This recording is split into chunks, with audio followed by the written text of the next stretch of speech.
Hi, I'm Jasmine, aka the Fancy Farmer, and this is Buttercup.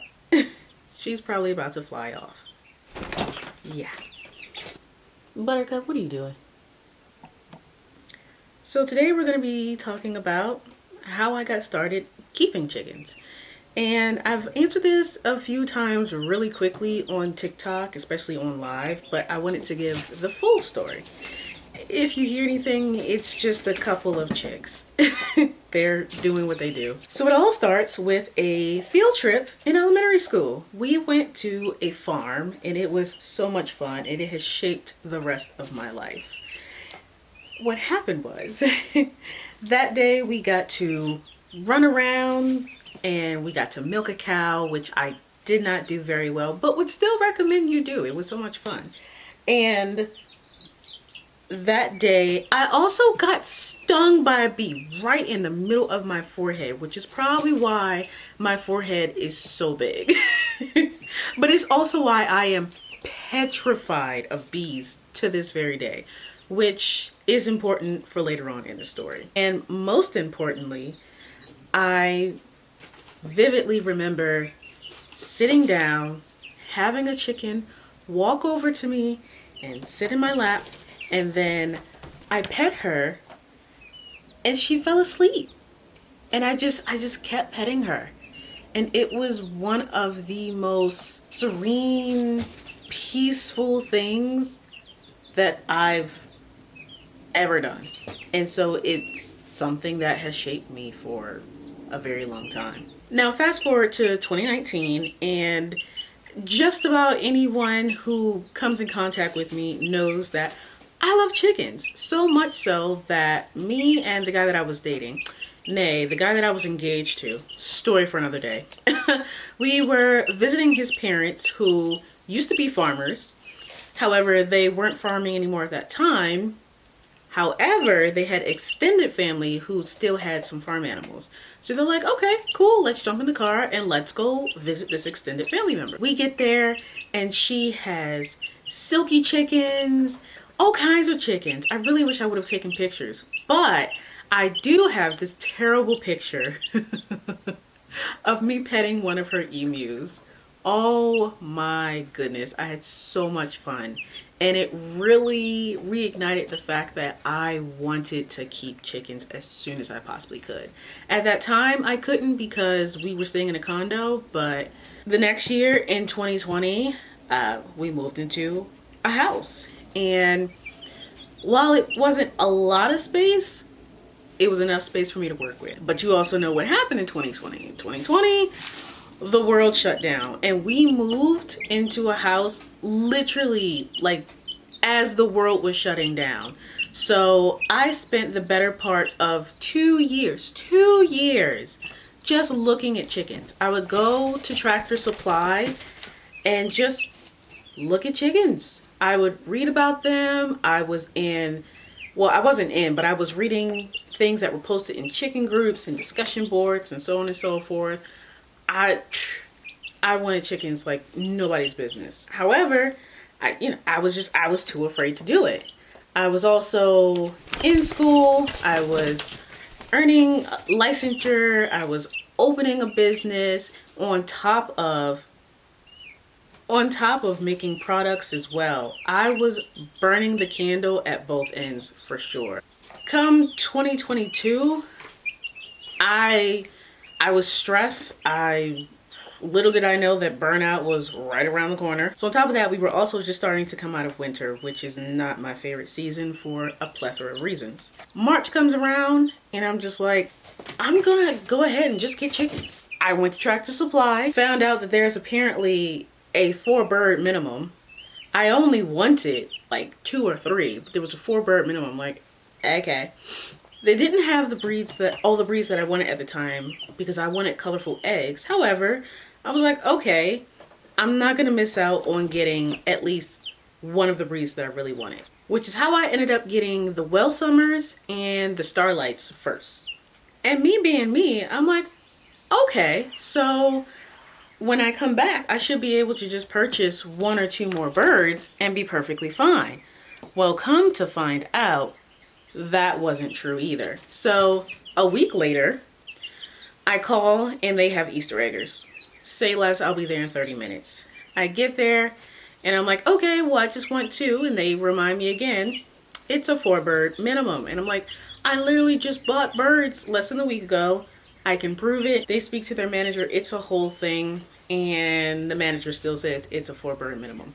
So I purchased 4 Easter eggers. And that's how it went from, oh, I just want 2 or 3 to me ending up with 8 hens.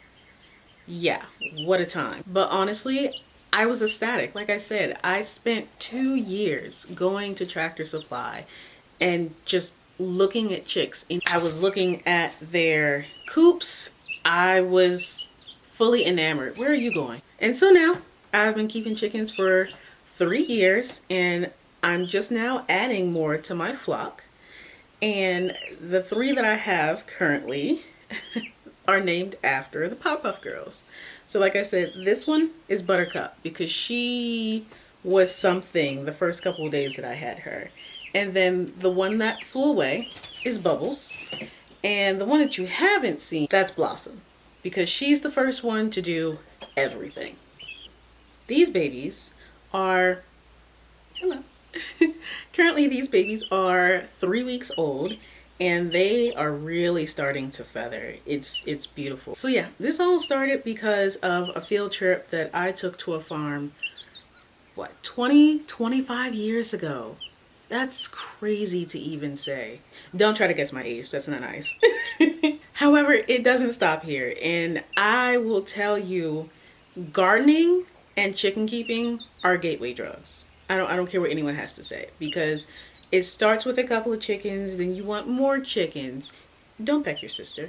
And then you want ducks and quail and goats and many cows. It's just, it's something. And I want to do so much more.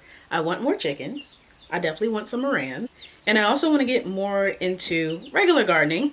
I just bought another raised garden bed, but this one is huge, so I'm excited to show you that when it gets here. I want to get into hydro gardening, which is when you're growing in water.